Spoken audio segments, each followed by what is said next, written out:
اعوذ باللہ من الشیطان الرجیم بسم اللہ الرحمن الرحیم الذین استجابوا للہ والرسول من بعد ما اصابهم القرح للذین احسنوا منهم واتقوا اجر عظیم الذين قال لهم الناس إن الناس قد جمعوا لكم فاخشوهم فزادهم إيمانا وقالوا حسبنا الله ونعم الوكيل فانقلبوا بنعمة من الله وفضل لم يمسسهم سوء واتبعوا رضوان الله والله ذو فضل عظيم انما ذلكم الشيطان يخوف اولياءه فلا تخافوهم وخافون ان كنتم مؤمنين۔ ان آیات کا ترجمہ یہ ہے،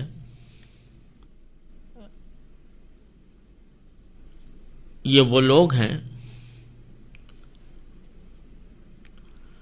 جنہوں نے زخم کھانے کے بعد بھی اللہ اور رسول کی پکار کا فرما برداری سے جواب دیا۔ ایسے نیک اور متقی لوگوں کے لیے زبردست اجر ہے۔ وہ لوگ جن سے کہنے والوں نے کہا تھا کہ یہ لوگ تمہارے مقابلے کے لیے پھر سے جمع ہو گئے ہیں، لہذا ان سے ڈرتے رہنا، تو اس خبر نے ان کے ایمان میں اور اضافہ کر دیا، اور وہ بول اٹھے کہ ہمارے لیے اللہ کافی ہے اور وہ بہترین کارساز ہے۔ نتیجہ یہ کہ یہ لوگ اللہ کی نعمت اور فضل لے کر اس طرح واپس آئے کہ انہیں ذرا بھی گزند نہیں پہنچی، اور وہ اللہ کی خوشنودی کے تابع رہے، اور اللہ فضل عظیم کا مالک ہے۔ در حقیقت یہ تو شیطان ہے جو اپنے دوستوں سے ڈراتا ہے، لہذا اگر تم مومن ہو تو ان سے خوف نہ کھاؤ اور بس میرا خوف رکھو۔ یہ آیت کریمہ غزوہ احد کے بعد ایک اور واقعے کے پس منظر میں نازل ہوئی ہے۔ وہ واقعہ یہ ہے کہ جب کفار مکہ احد کی جنگ سے واپس چلے گئے تو راستے میں انہیں پچھتاوا ہوا کہ ہم جنگ میں غالب آ جانے کے باوجود خامخواہ واپس آ گئے۔ اگر ہم کچھ اور زور لگاتے تو مدینہ منورہ پر قبضہ ہو جاتا اور تمام مسلمانوں کا خاتمہ بھی ہو سکتا تھا۔ اس خیال کی وجہ سے انہوں نے مدینہ منورہ کی طرف لوٹنے کا ارادہ کیا۔ دوسری طرف حضور اقدس صلی اللہ علیہ وسلم نے شاید ان کے ارادے سے باخبر ہو کر یا احد کے نقصان کی تلافی کے لیے جنگ احد کے اگلے دن سویرے صحابہ کرام میں اعلان فرمایا کہ ہم دشمن کے تعاقب میں جائیں گے، اور جو لوگ جنگ احد میں شریک تھے صرف وہ ہمارے ساتھ چلے۔ صحابہ کرام رضی اللہ تعالی عنہم اگرچہ احد کے واقعات سے زخم خوردہ تھے اور تھکے ہوئے بھی تھے، مگر انہوں نے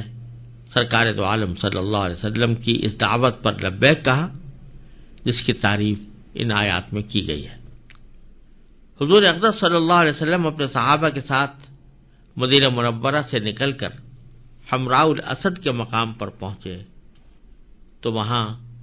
خزاعہ قبیلے کا ایک شخص معبد آپ سے ملا جو کافر ہونے کے باوجود حضور اقدس صلی اللہ علیہ وسلم سے ہمدردی رکھتا تھا۔ اس نے مسلمانوں کے حوصلے کا خود مشاہدہ کیا، اور جب وہاں سے نکلا تو اس کی ملاقات کفار مکہ کے سردار ابو سفیان سے ہوئی۔ اس نے ابو سفیان کو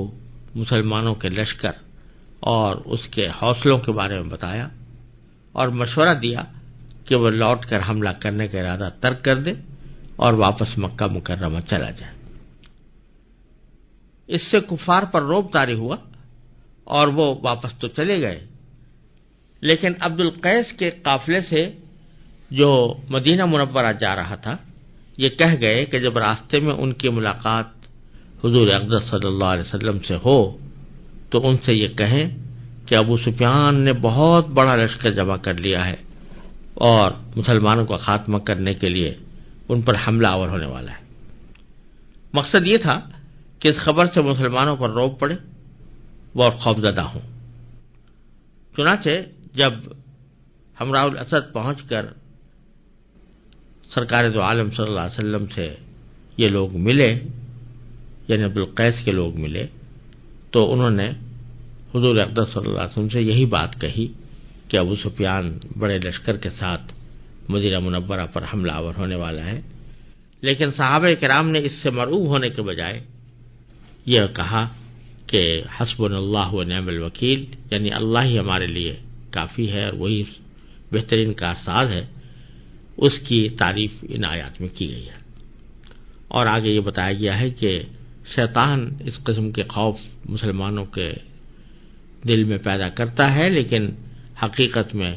اللہ تبارک و تعالیٰ کی طرف رجوع کرنے سے یہ خوف بھی زائل ہو جاتا ہے۔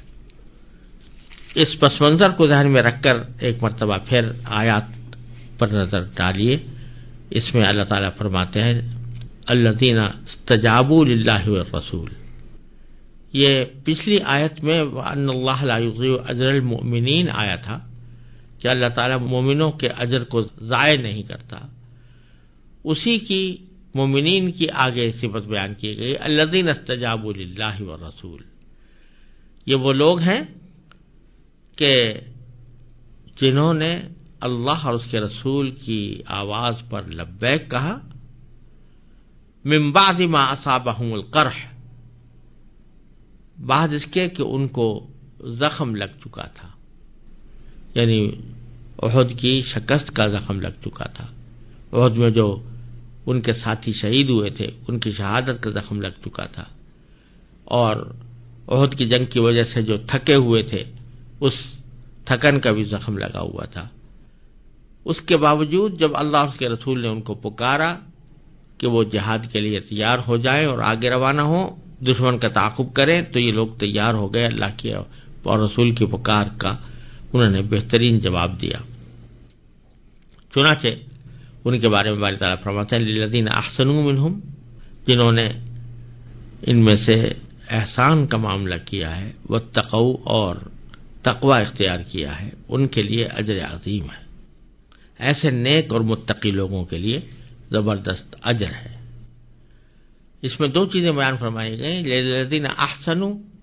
جنہوں نے احسان کا معاملہ کیا ہے، اور دوسرے تقوی واتقوا، تو ان کے لیے اجر عظیم ہے۔ احسان کی تعریف حدیث میں آئی ہے کہ رسول کریم صلی اللہ علیہ وسلم نے فرمائی کہ ان تعبد اللہ کانک تراہ فإن لم تکن تراہ فإنہ یراک، کہ اللہ کی عبادت اس طرح کرو جیسے تم اس کو دیکھ رہے ہو، اور اگر اسے نہیں دیکھ رہے تو کم از کم وہ تمہیں دیکھ رہا ہے۔ یہ تعریف احسان کی فرمائی گئی ہے، اور ان صحابہ کرام پر جنہوں نے رسول کریم صلی اللہ علیہ وسلم کی دعوت پر لبیک کہا، ان کو اللہ تعالیٰ نے یہ شہادت دی ہے کہ یہ احسان کرنے والے ہیں، اور واتقوا تقوی اختیار کرنے والے ہیں، ان کو اجر عظیم ملے گا۔ پھر آگے ان کی مزید تعریف کرتے ہوئے فرمایا الذین قال لهم الناس، یہ وہ لوگ ہیں جن سے کہنے والوں نے کہا تھا کہ ان الناس قد جمعوا لکم، کہ یہ لوگ یعنی مکے کے کافر تمہارے مقابلے کے لیے جمع ہو گئے ہیں، یعنی پھر سے جمع ہو گئے، فخشوہم، لہذا ان سے ڈرتے رہنا۔ یہ کہا گیا تھا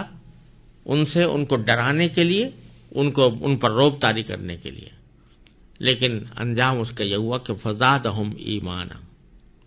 لوگوں کے اس کہنے نے ان کے دلوں میں ایمان کے اندر مزید اضافہ کر دیا۔ مزید اضافہ کرنے کے معنی یہ ہے کہ ان کو یہ بات تو جب وہ اسلام لائے تھے، لا الہ الا اللہ محمد رسول اللہ کا کلمہ پڑھا تھا، پہلے دن سے ہی ان کو یہ اندازہ تھا کہ اس راستے میں دشواریاں پیش آئیں گی، مشکلات حائل ہوں گی، قربانیاں دینی پڑیں گی، اس کا تو اندازہ ان کو پہلے سے تھا، اور اس سب کو قبول کر کے ہی انہوں نے اسلام کا راستہ اختیار کیا تھا۔ لیکن جب یہ دشواریاں اور مشکلات اور رکاوٹیں پیش آئیں تو اس وقت ان کو اپنے اس سابق یقین کے اندر مزید تقویت پیدا ہوئی اور ان کے ایمان میں مزید پختگی آئی، کیونکہ مشکلات سے گزرنے کے بعد جو چیز حاصل ہوتی ہے وہ اور زیادہ قابل قدر ہوتی ہے، تو اس کے وجہ سے ان کے ایمان میں مزید پختگی آئی، اور ایمان میں پختگی آنے کے، ایمان میں زیادتی پیدا ہونے کا مقصد یہ کہ ایمان کے جو تقاضے ہیں ان پر انہوں نے زیادہ بہتر طریقے سے عمل شروع کر دیا، اور وہ یہ کہ اللہ تبارک و تعالی نے جو ان کو صفات عطا فرمائی تھی ان صفات کے اندر ان کی ترقی ہوئی، ان کے اخلاق میں ترقی ہوئی، ان کے اعمال میں ترقی ہوئی۔ یہ سب کچھ اس وجہ سے ہوا کہ انہوں نے اللہ تبارک و تعالی اور اس کے رسول صلی اللہ علیہ وسلم کی پکار پر لبیک کہا تھا۔